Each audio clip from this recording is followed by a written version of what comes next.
Waraanni Oromiyaa keessatti gaaga'ama hamaa geessisaa jiru daran hammaataa jira. Lolli dhaabbatee nagaan akka bu'u fedhii lammiilee biyyattii keessaati. Rakkoon kun garuu ammallee hiika argachuu hin dandeenye. Dhimma kana ilaalchisuun qophii keenya faana keelloo jedhuun mata duree siyaasa gatate jedhu jalatti haalota jiran isin biraan ga'uuf qindeeffannee dhufneerra. Haga dhumaatti obsaan nu caqasaa jechaa qophichi kunooti.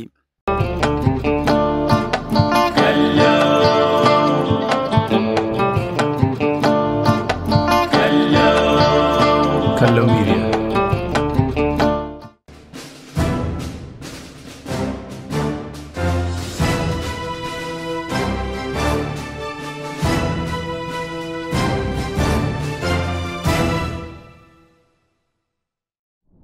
Siyaasni hiikii ifaa isaa gabaabinaan yoo ibsine tooftaa jechuu dandeenya.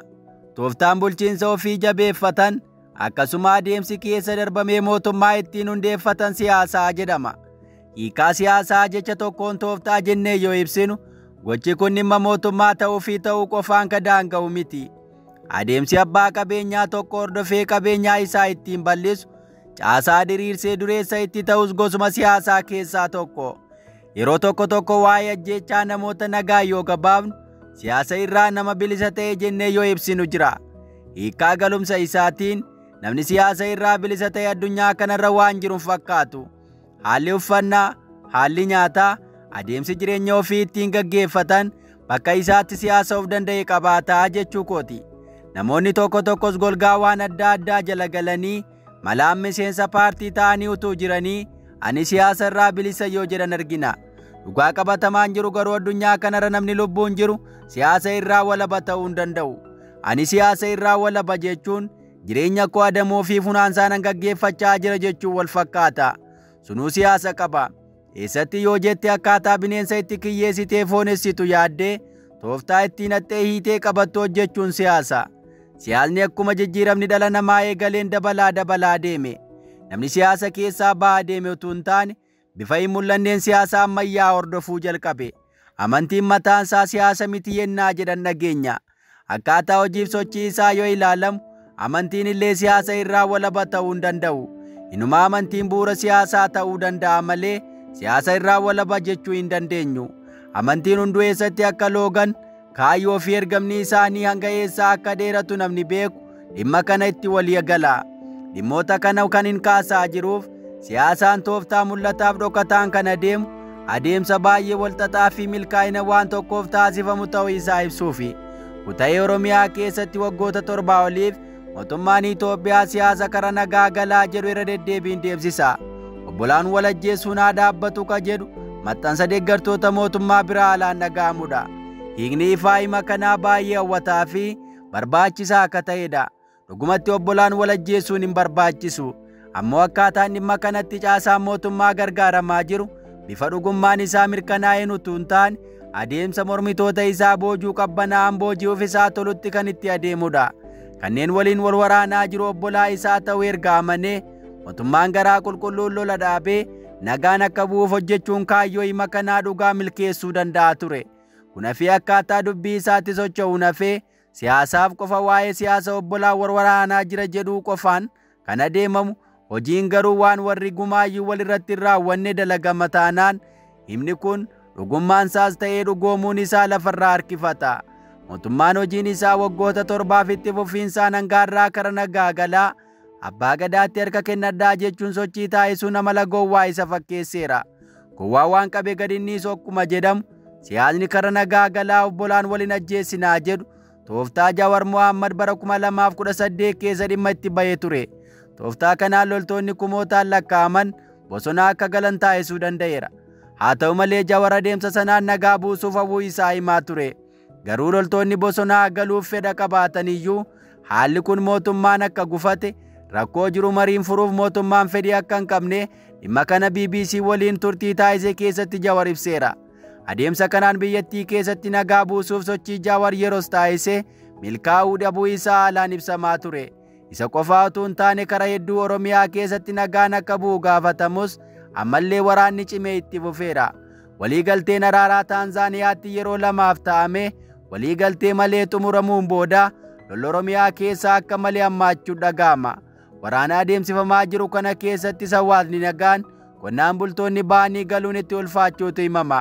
Marii taasifame sanas mootummaan Itoophiyaa diiguu isaa Ameerikaa fi qaamoleen akka taajjabdootaatti gidduu turan ibsaniiru. Inumaa baadiyyaan Oromiyaa dirree lolaa ta'uurra namuu qe'ee baqatee akka ba'u ta'aa jira. Waraana dhuma hin qabne kan iftaa yookaas guyyaa akkanaa hiika argata jechuuf ulfaatu kana keessatti qabeenyi biyyattii herregni isaa hedduu ta'e manca'uu danda'eera. Lolli Oromiyaa keessaa marii araaraa qofaan hiika argata jechuun qaamoleen garaa garaa waggaa 2 dura dhiibbaa taasisaa turan. Waraana mootummaa dabalatee caasaaleen mootummaa hedduun mariin rakkoon akka hiika argatu ifaajjee bal'aa taasisaniiru. Kuta'ee namoonni ABO keessaa ganuun mootummaatti galan waraana lolaan injifachuun danda'amuuf araarri hin barbaachisu herrega jedhuun qalbii mootummaa gara lolaatti akka oofamu taasisuun oolle. Mootummaanis kanneen gananii galan dhugumaan waboo dhabamsiisuun ittiin ulfaatu jechuun herrega dogoggoraan bu'aa olaanaa adamsuun fuula isaa gara waraanaatti deebise. Humni waboon qabu baay'ee xiqqaa fakkaachuu himuu ofiirraa inumaa guyyoota 14 kan hin caalle keessatti dhabamsiisuun akka danda'amu dubbachuurraan lolatti adeemame. Kanaanis biyyattii keessatti waraanni gaaga'aan dhumni isaa baay'ee dheeraa ta'e biyyattii akka quunnamu taasifame. Qondaalonni mootummaa caasaan gadii mootummaa sobuu keessa darbuun ajajaa olaanaan ABO waboo Marroo Dirribaa akka ajjeesanitti miidiyaa mootummaan ba'anii dubbatan. Marroon du'e jedhamee 14 kan hin caalle booda Aljaziraa irratti kaayyoo fi akeeka qabsoo adeemsisuutti jiruuf ibsuun akka jiru mul'ise. Salphinni caasaan mootummaa gadi aangaa'ota olii sobuu sifatti saaxilamuun ijoo miidiyaa addunyaa ta'e. Kudarbee ammas waboon kibbaa fi lixa Oromiyaa keessatti faffaca'ee hafuu warra uummata keessatti haftee ammoo guyyaa murtaa'e gidduutti hawaasa keessaa dhabamsiisuuf akka hojjetamu dhaadatame. Ololli shaneen daguugameera warra uummata keessa facaatanii funaanna jedhus utuu isaan hin eegin waboon godinaalee duraan keessatti sochii hin goone seenuun ijaarsa jabeeffachuun kijiba dabalataa saaxiluu danda'e. Haalli kun yeroo ta'utti mootummaan hoggana waboo giddu galaa Sanyii Nagaasaaf qondaalota kaan dubbisuun gananii akka galan taasisuu irratti kan hojjetaa jiru milkeeffate. Kanaanis Sanyiin waraana ajaju hedduu fudhatee mootummaatti gale. Yeroo waboon giddu galaa mootummaa Itoophiyaatti erga kennachuu miidiyaan ba'ee lallabu humni waraana bilisummaa Oromoo guutummaatti faca'aa jira abdiin jedhu caasaa mootummaa seenuu danda'e. Kanaanis gammachuu isaanii bakkaa bakkaa agarsiisuun itti fufame. Waboon giddu galaa diigame jedhame saasa'ame. Akeekni waboo giddu galaa irratti fuulleffatameef dirree lolaa ofirraa fageessuun aangoo mootummaaf qormaata akka hin taanetti waboo handaara Oromiyaa qofatti dhiibanii hambisuuf kan yaadame ture. Darbees naannoo Finfinneetti dhiyoo waan ta'eef waboon giddu gala Oromiyaa keessa socho'uun mootummaa Itoophiyaa yaaddessuun oolle. Kuta'ee Sanyii Nagaasaa galee oolee utuu hin bulin ammas waraanni Marroo Dirribaa giddu gala Oromiyaatti bifa haaraan deebisanii of ijaaran. Inumaa godinaalee duraan ga'anii hin beekne kanneen akka Arsii fi Harargee keessatti of jabeessuu jalqaban. Kanaanis sochiin waboo bifa haaraa ta'een deebi'ee akka cirracha Abbayyaa akka dagaagu ta'e. Sochiin waboo jabaachuun humni mootummaa riphee loltoota injifachuu dadhabuun naannichatti waraanni dhuma hin qabne gaaga'aa fi obsa fixachiisaan akka itti fufu saaqe.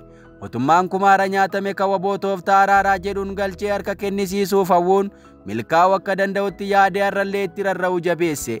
Adeemsa karaa nagaa jedhuuf obbolaan waliin waraaninaa jedhu kun siyaasa Jawaar Mohaammed mootummaa waggoota 7 dura taphate ture. Tooftaa siyaasaa Jawaar lafa qabsiise sanatti rarra'uun har'allee olola obbolaan wal ajjeesa jedhu adeemsisuun umurii ofii dheeressuuf ifaajuutti fuulleffatame.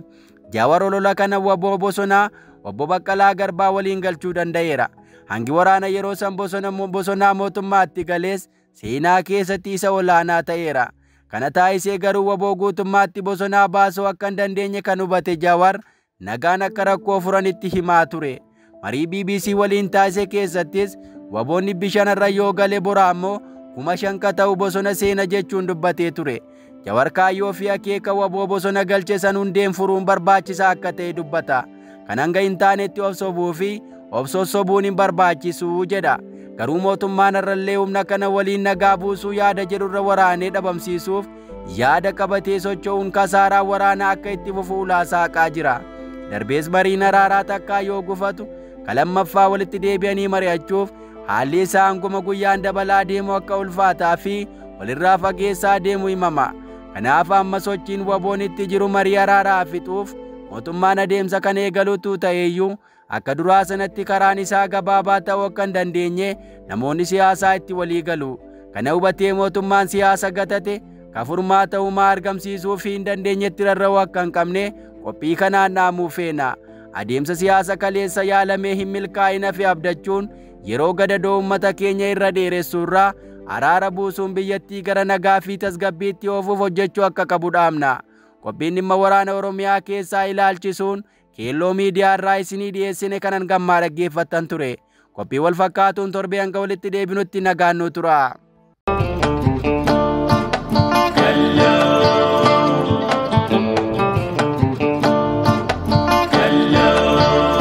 Kallo Media.